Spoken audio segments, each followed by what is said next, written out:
Hi hello అందరూ ఎలా ఉన్నారండి? ఈరోజు మేము పంచారామ క్షేత్రాల్లో ఒకటైన ద్రాక్షారామాన్ని అయితే దర్శించుకోవడానికి వచ్చామండి.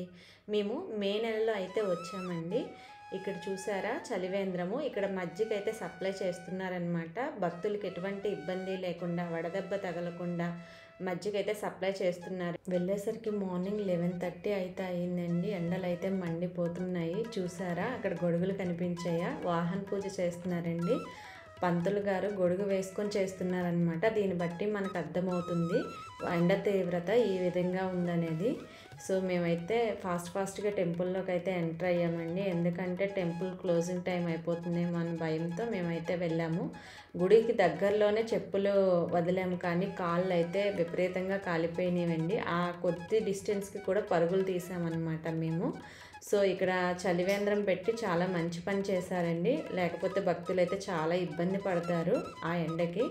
సో ఇది వచ్చేసి రాజమండ్రి నుంచి 50 కిలోమీటర్ దూరంలో ఉంది. అదే కాకినాడ నుంచి అయితే 28 కిలోమీటర్ల దూరంలో ఉందండి. ఈ ఆలయానికి 2 విశిష్టతలు ఉన్నాయండి. మొదటిది వచ్చేసి పంచారామ క్షేత్రాల్లో ఒకటైనది ద్రాక్షారామం.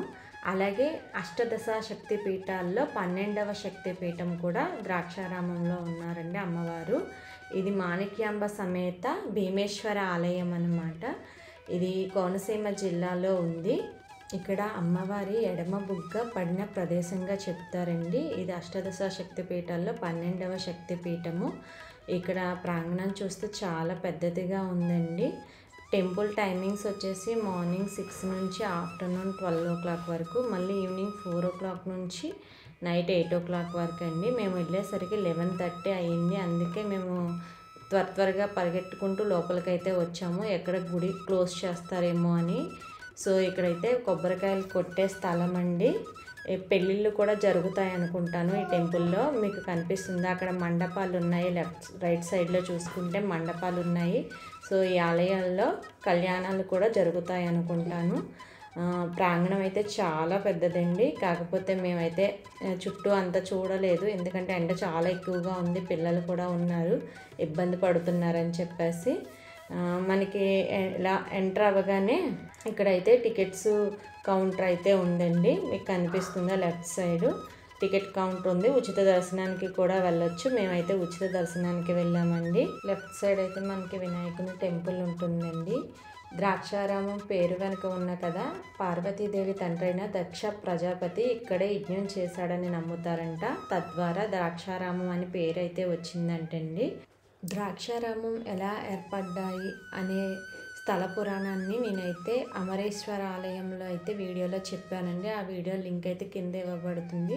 సో ఎవరైనా చూడనట్టయితే, ఆ స్థల పురాణం గురించి తెలుసుకోవాలనుకుంటే ఆ వీడియో చూడండి. ఇక్కడ టెంపుల్ వచ్చేసి ఇలా మెట్ల మార్గం ద్వారా గర్భగుడి పై స్థాయికి చేరుకోవచ్చండి. ఇక్కడ భీమేశ్వర స్వామిపై పైభాగాన్ని అయితే మనం చూడవచ్చు. ద్రాక్షారామంలోని శివలింగానికి ఒక ప్రత్యేకత ఉంది. తెల్లవారుజామున లేత సూర్యకాంతి శివలింగంపై పడుతుందంటండి. శివలింగము స్ఫటిక ఆకృతిలో ఉంటుంది. శివలింగం పైభాగం నల్లటి చారలతో మనకైతే కనిపిస్తాయండి. సో మీరు చూసారు కదా, 2 అంతస్తులు అయితే ఉంది. కింద మనము దర్శించుకోవచ్చు, పైన కూడా స్వామివారిని దర్శించుకోవచ్చు అనమాట. కింద వచ్చి స్వామివారి పాదభాగం కనిపిస్తుంది మనకు. కెమెరా అయితే నాట్ అలౌడ్ అండి. అక్కడ మీకు కనిపిస్తుంది కదా, చిన్న గుళ్ళు కూడా ఉన్నాయి చుట్టూ కూడా మనం దర్శించుకోవచ్చు. అక్కడ కనిపిస్తుంది చూడండి, పెద్ద నంది ఉంది, నందీశ్వరుడు మనకు కనిపిస్తున్నారు కదా. సో శివయ్య ఉన్న చోట నందీశ్వరుడు కంపల్సరిగా ఉంటారు కదండి. సో చుట్టుపక్కల చిన్న గుళ్ళు కూడా ఉన్నాయండి, అవి కూడా మనం దర్శించుకోవచ్చు. అమ్మవారి టెంపుల్ కూడా ఉందండి. అమ్మవారి టెంపుల్ వచ్చేసి 12వ శక్తి పీఠం అన్నమాట. అమ్మవారి ఎడమ బుగ్గ అయితే ఇక్కడ పడిందని చెప్తున్నారు. సో ఇక్కడైతే కెమెరా నాట్ అలౌడ్ అండి. మేమైతే దర్శనం అయితే చాలా బాగా జరిగిందండి. క్రౌడ్ కూడా చాలా తక్కువగా ఉన్నారు. ఇక్కడ శివలింగం వచ్చేసి 14 అడుగులు అయితే ఉంటుందండి. ఈ గుడి యొక్క నిర్మాణ శైలి కూడా చాలా అంటే చాలా బాగుంటుందండి. ద్రాక్షారామం దక్షిణ కాశీగా కూడా పిలువబడుతుందండి. ఇక్కడ చూసుకుంటే మనకు వచ్చేసి మధ్యాహ్నం 12 అయినా కూడా భక్తులు బాగానే వస్తున్నారు. సో మేమైతే చాలా బాగా దర్శనం జరిగిందండి. సక్సెస్ఫుల్గా రెండవ పంచారామ క్షేత్రాన్ని అయితే దర్శించుకున్నాము.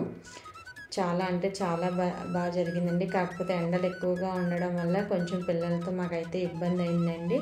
పైన ఇలా అయితే స్టెప్స్ ద్వారా ఇలా లోపలికి వెళ్ళాలండి. మనము గర్భగుడిలోకి క్యూ లైన్ అయితే ఉందండి.